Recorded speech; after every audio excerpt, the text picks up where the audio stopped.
sweetie, what are you doing? I'm making lunch for Vinny. Oh. I should have saved him a banana. They love bananas, you know. Look, you hate him, I love him, that's not gonna change. Can we just talk about something else? You're right. I'm still reacting to Vinny the way I did when I first met him. I'm sorry. It's okay. So, when's your Harvard interview? Friday. Wow. My little girl going to Harvard. I'm not going, Dad. Oh? You got a better offer. Princeton, Yale? I was thinking of going someplace out here. Stanford! Not too shabby. Actually, I was thinking of UCLA. Something close to home. Oh. Oh, well, that's very thoughtful, and I certainly love having you around, but, Harvard, come on. Vinny. Don't know about the future, that's anybody's guess. Ain't no good reason for getting all depressed. Fire up your pad and pencil, I give you a piece of my mind. In my opinion, nation, the sun is gonna surely shine. Stop all your fussing, slap on a smile. Come out and walk in the sun for a while. Don't fight the feeling, you know you wanna have a good time. And in my opinion, nation, the sun is gonna surely shine.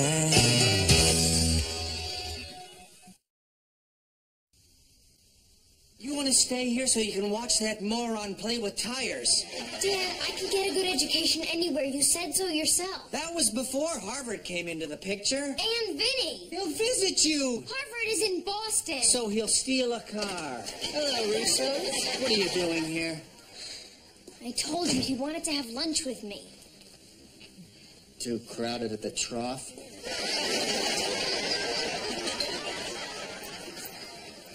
You know, Blossom, he seems to hate me more than usual. I just told him I wasn't going to my interview with the Harvard people. Oh. Well, how come you're not going? Vinny, I'm not going to Harvard because I can hardly stand to be away from you for even one day, and we'd be separated 4 years. Hey, Blossom, you got Harvard after your name. You got life by the seat of your pants. You want us to be separated? I'll visit. If you love me, you'll tell me not to go to Harvard. Okay, don't go to Harvard. And give up the opportunity of a lifetime? I don't think so. Chicks. So what you're saying is Vinny could care less. Couldn't care less. I thought you said he doesn't care. He doesn't. But if he cared more, could he care less? Yeah, so he could care less. Couldn't. See, he doesn't care more, he cares less. In fact, he cares so less that he could not care any more less. He got as less as he could get, so he couldn't care less. He's reached the zenith of not caring. Nader. No, he's reached the peak of not caring, the zenith. No, he's reached the bottom of not caring, the nadir. If he reached the peak, he could care less. That's what I said. He could care less. I don't like you anymore. Yes, you do. We're like 2 peas in a pot. Pod. Pot. Pod. Pod. Pot. Pod.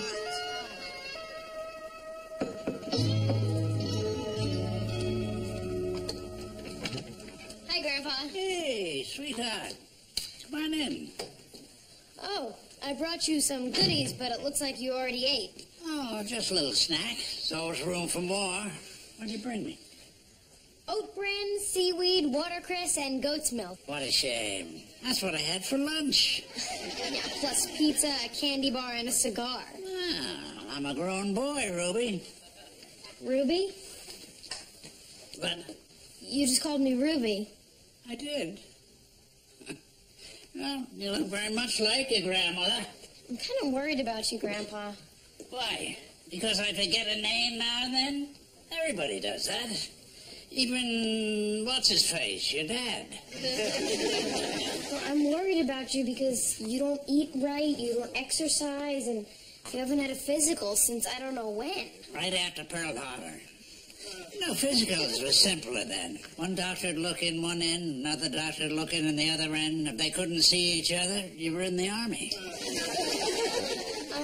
Grandpa, were you married while you were in the Army? Oh, we met during the war, but we didn't marry right away. So you weren't together all the time? We were separated most of the war.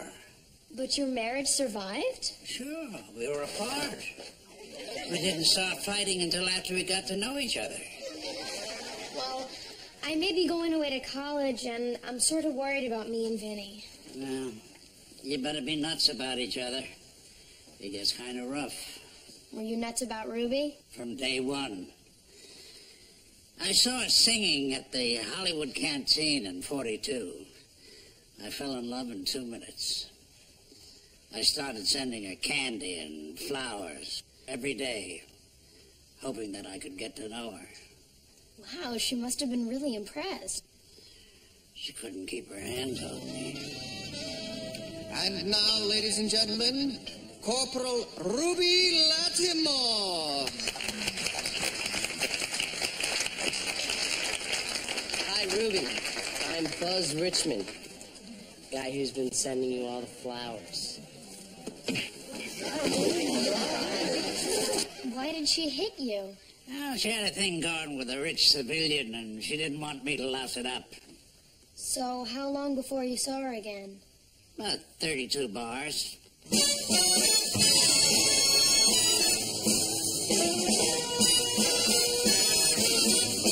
Don't sit under the apple tree with anyone else but me. Anyone else but me. Anyone else but me. No, no, no. Just remember that I've been true to no one else but you. So just be true to me. Don't go walking down Lover's Lane with anyone else but me. Anyone else but me. Anyone else but me. No, no, no. Don't start showing off all your charms in somebody else's arms. You must be true to me. I'm so afraid that the plans we made underneath those moonlit skies will fade away, and you're bound to stray if the stars get in your eyes. So don't sit under the apple tree with anyone else but me till I come marching home. I'm so afraid that the plans we made underneath those moonlit skies will fade away, and you're bound to stray if the stars get in your eyes. So don't sit under the apple tree with anyone else but me till I come marching home. Till I come marching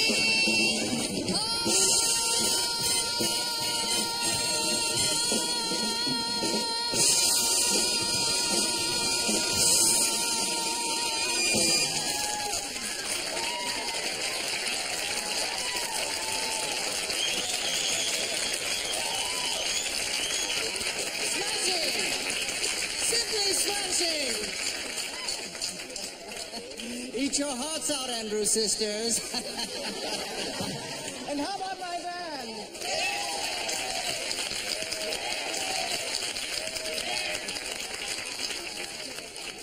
Hi. Remember me? Where's our regular piano player? He went out for a smoke.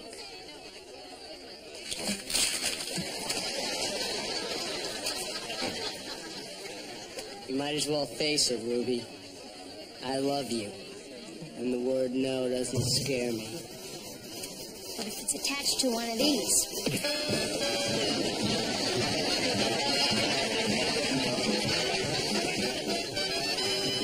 I think I'm starting to get to her.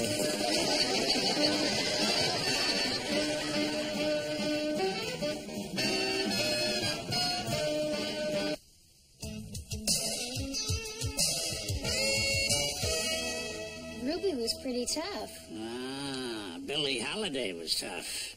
When I asked her out, I lost 4 teeth. But you still asked her out? Weren't you worried about getting hurt? No, I was worried because I was starting to like it. You were weird, Grandpa. Those were weird times, Blossom. Filled with weird characters. Especially at the Hollywood Canteen. There I was. Hollywood Canteen. There I was, cruising in and out of the clouds over France in my fighter plane Memphis Bill, when I spotted a bloody Hun below. In a flash, I screamed, "Here I come, Hun, ready or not," and I peeled off and attacked. Well, imagine, there wasn't just one. There were 4 of those brutes.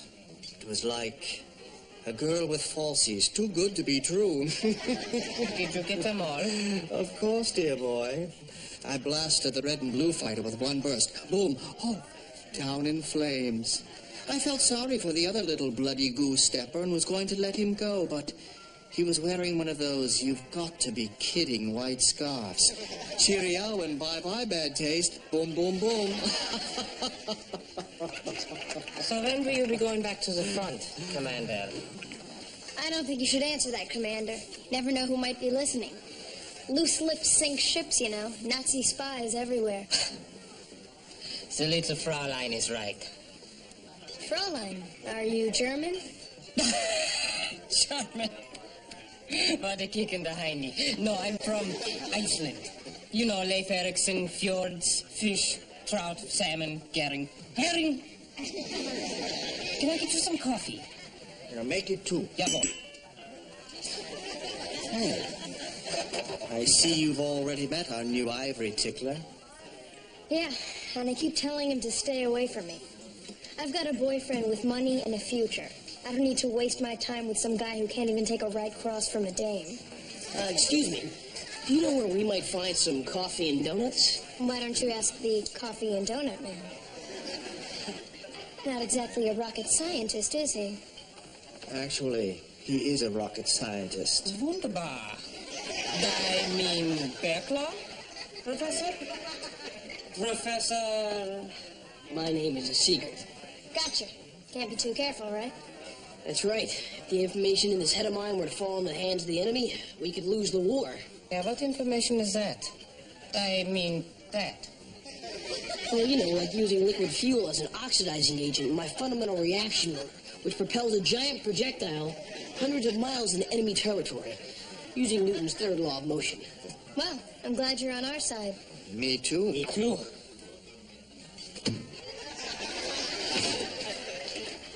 Farnsworth. What are you doing in that uniform? Well, I couldn't just stand by while all the little people went off to war, so I enlisted. That is a fabulous uniform. Farnsworth, I'm so proud. I'll be shipping out soon, Ruby, and I'm taking you with me. Where are you going? Well, I really shouldn't say. Well, we can keep a secret, can't we, men? That's a strange accent. Where are you from? Finland. I thought you said Iceland. We moved around a lot. That's how we kept warm. So, the secret? Miami. And you're taking me with you? Of course, darling. That's why I brought you this. Oh, Farnsworth.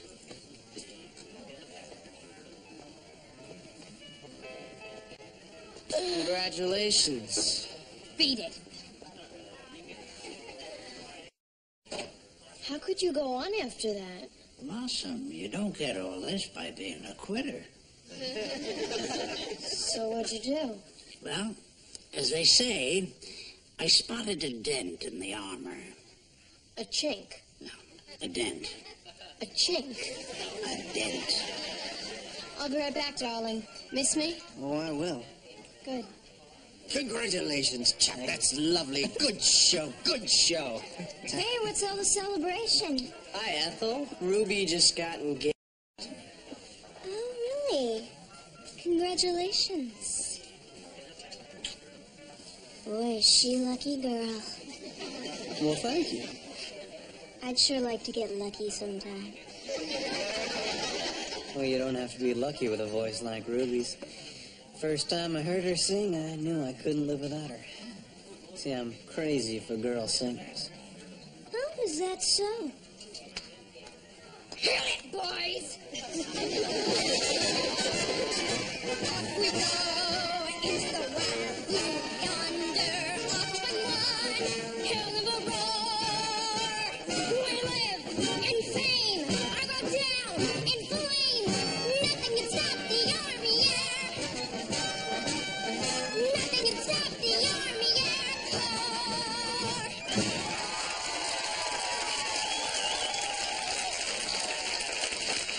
Hey, little girl, you're all right. What'd you say your name was? Ethel. Ethel Mermansky. You ever think of changing it? Oh, I did. It used to be Phyllis Mermansky. Sounds like Farnsworth was a jerk. World class, Blossom. I knew it was only a matter of time before I did something stupid. How long did you have to wait? A little over an hour.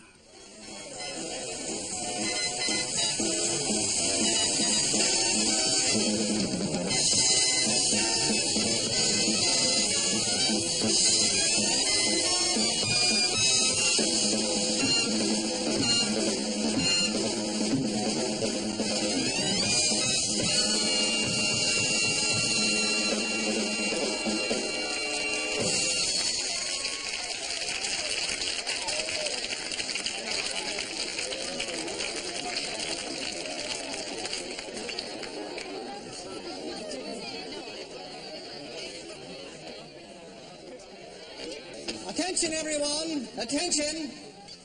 I've just received an important message. All leaves are canceled. You are to return to your posts immediately.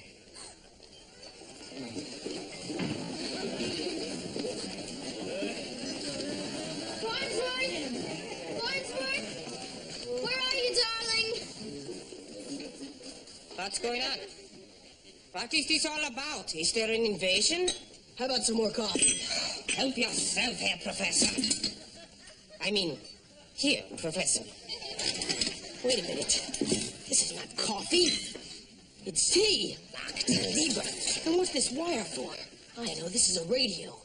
And you're not a coffee and donut man. Arrest this man. He's a spy. A Japanese spy. Good work, Professor. They don't call me a rocket scientist for nothing. Don't come in, Germany. The jig is up. I am innocent. I was just filling orders. Farnsworth? Where could he be? Why don't you look backstage? Good idea. Creep.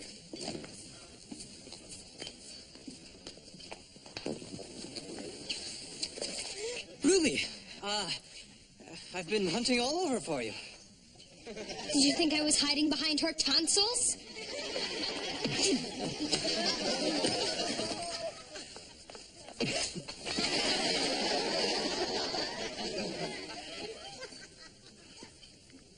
So then she fell in love with you. Oh, well, I was So then she fell in love with you. Oh, well, I was irresistible. Still am, right? No doubt about it. So when did you make your move? Not right away. I knew that she'd be broken-hearted, distraught, vulnerable. So I waited another hour.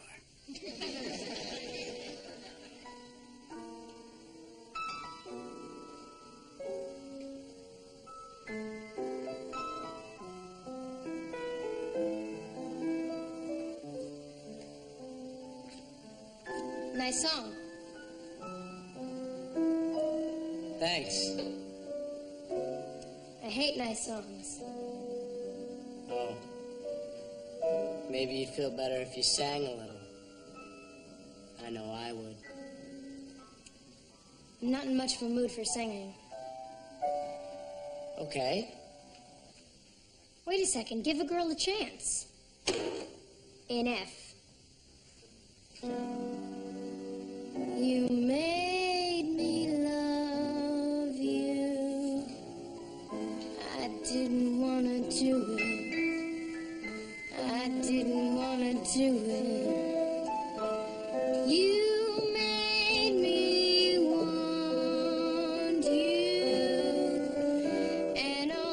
time you knew. I guess you always knew.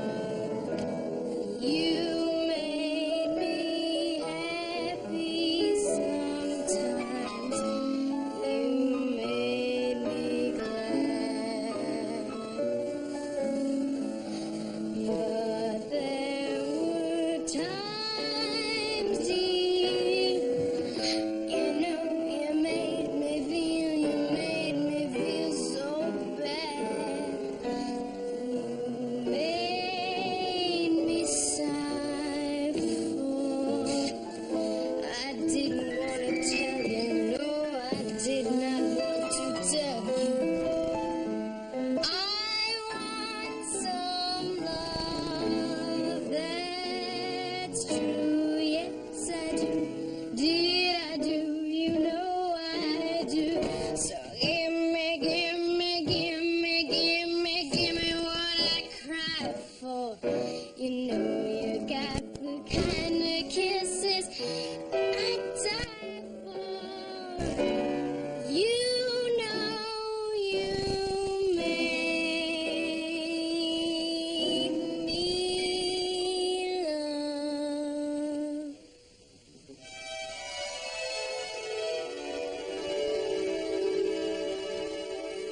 love. Obviously, she couldn't live without me. So then you got married and went off to war. No, not exactly. Now we go back to the last night at the canteen. The time had come to say goodbye. Duty was calling. You're not going to worry about me, are you? Might as well ask me to hold back the dawn. Promise me you'll be careful. I promise. I've got too much to live for now. You know where you're going? The Brown Derby. How about you? Iwo Jima.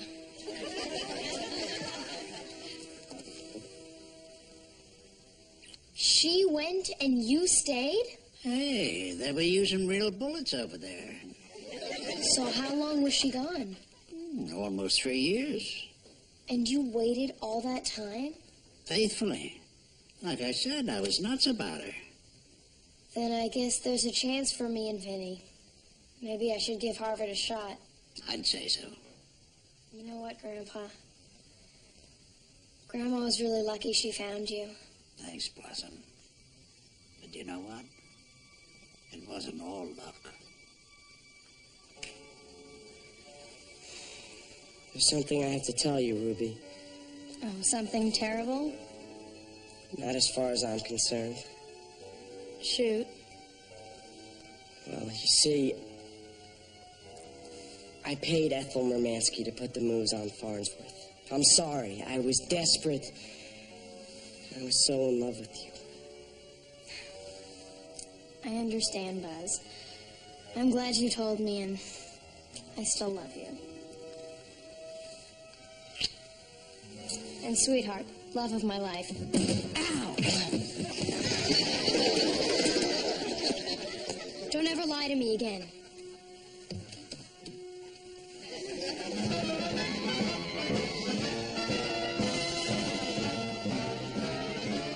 Flight Commander Alan Smithy shot down 78 planes. After the war, he married a fabulously rich woman, and following her death, used his inheritance to become a fabulously rich woman. Woodon Kloss eventually landed in the Nixon White House and is now a private investigator working for Ross Perot.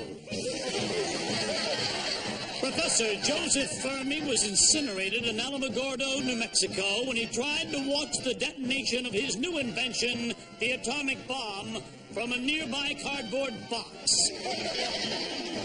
Ethel Murmanski is still entertaining the troops, even though she quit show business in 1948. Farnsworth came out of the war untouched and made a fortune as an underwear model. Ruby Lattimore remained married to Buzz until 1982, when she caught him celebrating his 60th birthday in bed with the D'Amore sisters. His jaw had to be wired shut for 17 months. Ruby now lives in British Columbia and teaches kickboxing to the Mounties.